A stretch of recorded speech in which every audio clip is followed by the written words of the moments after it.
Here we want to find f composed with g of x, which by definition is equal to f of g of x.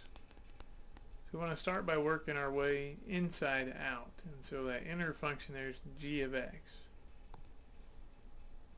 And according to our information that we have, g of x is equal to 1 over x. So we're going to replace g of x with the expression 1 over x.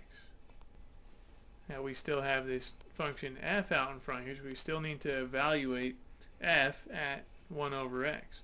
And so we're going to use 1 over x as our input into the function f. Or in other words, wherever we see an x there in our function f, we're going to replace that with the expression 1 over x.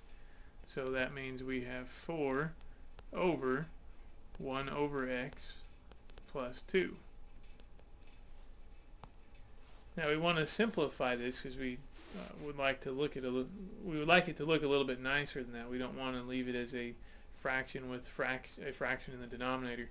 So there's a couple of different ways we can simplify that. One of the ways is to get a common denominator between these two terms on the bottom and add them together, making it a single fraction, and then view the whole thing as a division problem where we flip the denominator over and multiply.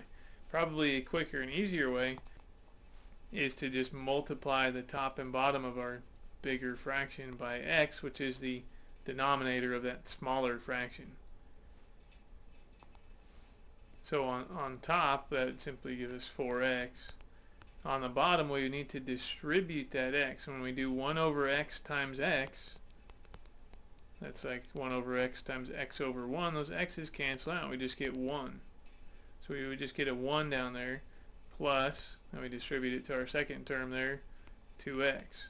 And so there's our simplified form of our function composition.